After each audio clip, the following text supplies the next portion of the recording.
Hey, Trap John, come back to another Infinite Magicraid video. This is going to be day 25 wrap up. We have made some leaps and bounds. I don't know at what point I'm going to release my video talking about Holder, but man, did I make a few changes that made a world difference on this account. I may release that video before this video. We'll see what happens. But oh my God, did it make a big difference? And I want to talk to you guys about it.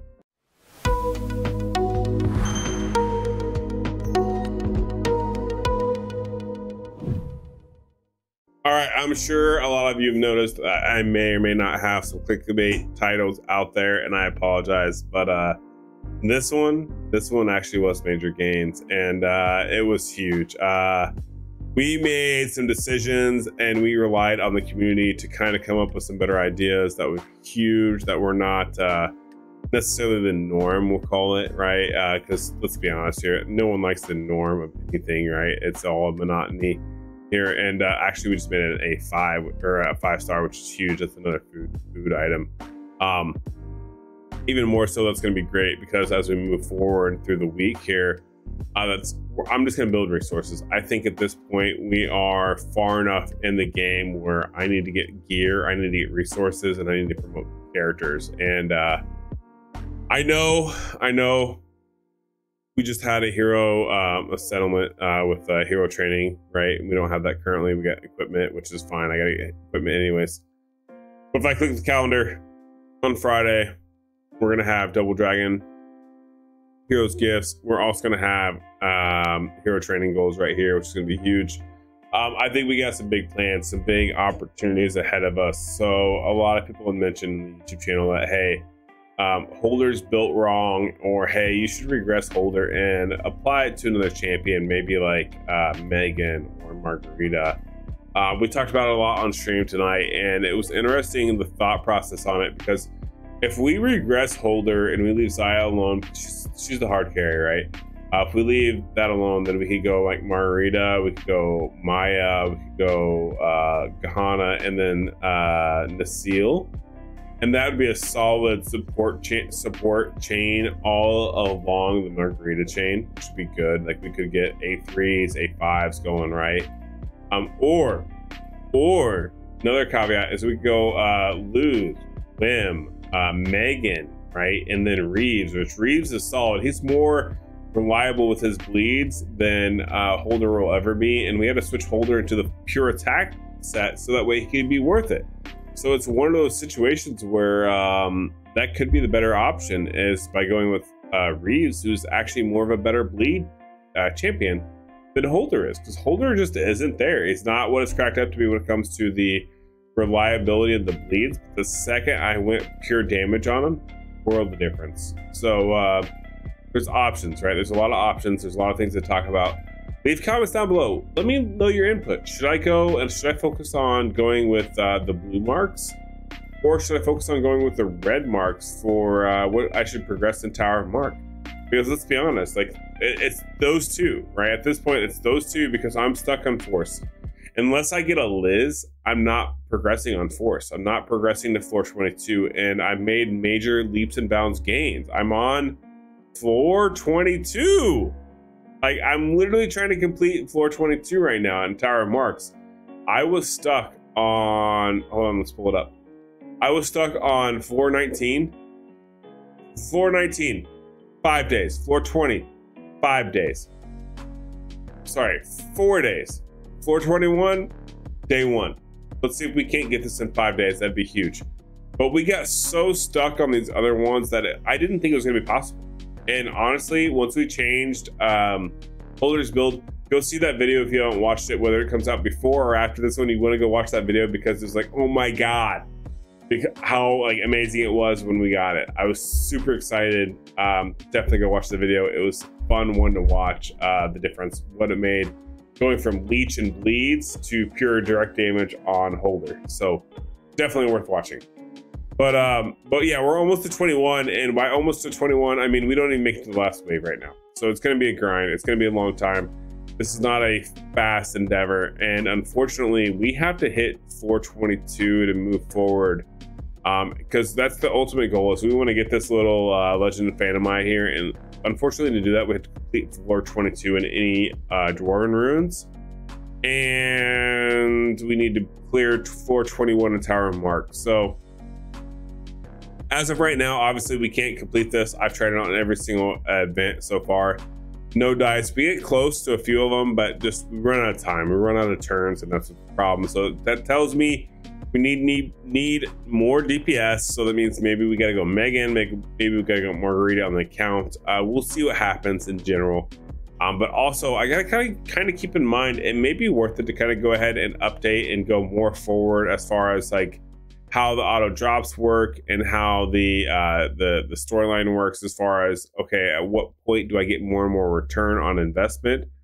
Because we're like, what, 89 away from level 11. What's level 11 give us? That gives us 0.07% of elites, which is kind of good. 0.2% of rares, right? So that goes up a little higher. It would be a little worth it for me to go ahead and get those extra low points, so I should probably figure that out. But it's one of those where right now it's a double event, so it's worth it, but is it necessarily worth it later on in the long run? I don't technically know. That's the problem, right? That's definitely a problem, but I should know as a content creator.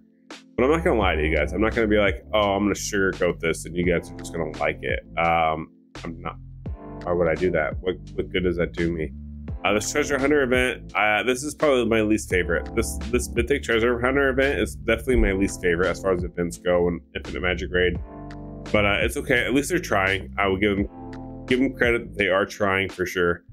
But overall, we've made major gains on the count because we've completed a milestone, which is huge. We're now kind of looking at the next milestone, and it's becoming more daunting that I need resources more so than ever. I'm going to be focusing a lot more on the currency store, on the market here, as well as buying everything in the other market.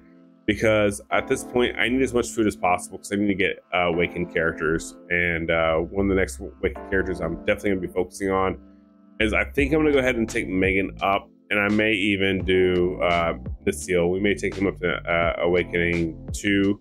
Because we can already technically do that. We have 5 here.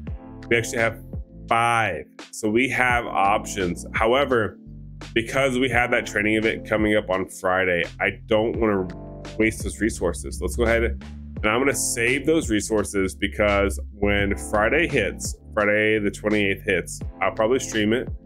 We are going to do all our miracle wishes, and we're going to do a hero training right then and there.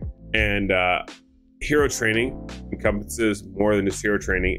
It encompasses awakenings, exclusives, and skill points, right? So it's definitely worthwhile to hold off on all these resources for upgrading to get to A5s, A2s, A3s, A4s, whatever it is, until the end where we get more points for it, because it definitely balances out more. And free rewards are the end of the game. That's the name of the game when it comes to free-to-play players, right? So we're going to play that strategy. But I am excited. Whoever recommended getting Holder A5 and then switching his gear to all damage, pure damage, it definitely made a difference. He smacks.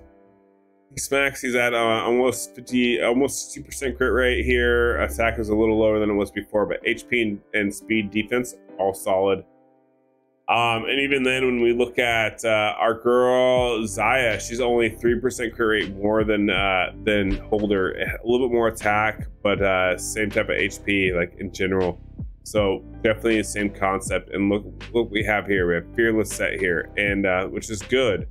But we can't craft that anymore. We had Slay set here, and until I can get to a good Fearless set, or even a good Bloodthirsty set, that's what we're going to run on him until we get to that point. But it seems to be working pretty good as it is. Let me know in the comments below, where are you guys at? Day 25 here. We've made major gains.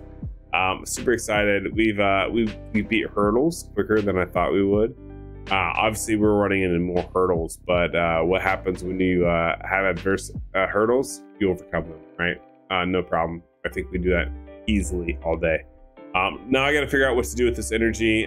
We do currently have a lovely event going on for equipment and artifacts. I think it's going to be better for me to figure out if I want to necessarily go for general character gear. When I say general character gear, I mean go for maybe making and crafting some other gear with like this leech set here. Or do I go and I grab like the A3 equipment, which is pretty salty on my character, where it's just not worth it, right? Like his benefit here is next to none as far as like, oh well, this makes sense for him to go for it. Maybe we go for this and we say, hey, let's do 50, 60 battles, whatever it is. Actually, let's see how many battles we can technically do.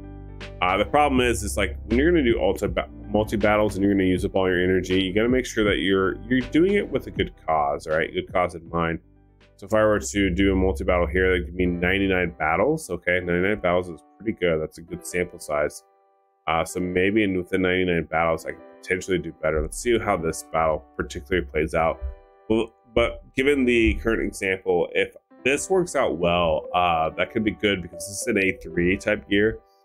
And after the next milestone, I will have more than enough eggs to where I could probably upgrade 2 characters to A3, which is going to be massive. That in itself is more than worth it, the wait, as well as I'll play the events to go ahead and get those freebies back from the events. And being part of, I guess, the mafia, we'll call it, I don't know, is also going to help me a little bit here. So definitely something to note. So far, we're actually going pretty good on Growl on stage 15 here. The current build status. We lost our turn manipulator. We lost our shielder. It's okay. We got Holder and Zaya, who's been my strong carries this entire game so far. Looks like they're going to make it just fine in the last wave, and hopefully they can close the deal. If they can, then we're going to auto run this in our sleep and make life so much easier. But it's simple things like this that I think a lot of people take for granted. And if you're someone who has not taken those for granted, please leave me a comment down below. I would love to hear. I like to hear everyone's thoughts, man. Like it's a difference. It's not everything is black and white these days, and everyone has an opinion, and that's totally fine because everyone should have an opinion. But I'm just curious how everyone else feels about Diablo Immortal and what we currently have going on in the game. Maybe the data miner was right, and some of this information is a little bold or not great or lackluster, because at this point we're looking for what's going to save Diablo Immortal, not what's going to make you keep enjoying it, right? That's going to do it for this video when it comes to Diablo Immortal is concerned, and Infinite Magicraid. They're totally 2 different games. I've been loving every minute of Infinite Magicraid, so hopefully you guys have as well. See if this pans out with stage 15 here. I hope it does, because we made such big gains in the account that it makes it worth not playing Immortal as much, because that is what my main channel covers, right? But Infinite Magicraid has been definitely captivating. It's been good. It's been a good game so far. Let's see, it looks like we're gonna beat this no problem, which is perfect. So it may be worth it for me to go ahead and farm some of these overnight, because we do definitely need a better one for our boy here, Holder, as well as it'd be good to have stage for other champions. And even then, I think even Zaya's is kind of weak, right? Isn't Zaya's just effect resistance? Yeah. So we could potentially get her a better attack one, or even an HP one, which could potentially even better, right? So I definitely think it's going to be worth it to maybe farm overnight some of these here. So let's go ahead and let's just run it, simulate it. We could do 99 here. We'll stop one after defeat here, but let's just use this, and this will use up a lot of energy. And moving forward, we won't have to worry about it as nearly as much. But yeah, that's going to do it for this video, guys. Hopefully you guys enjoyed the free-to-play or free-to-exceed update day 25. And if you did, please like and subscribe, and I'll catch you guys in the next one. Peace.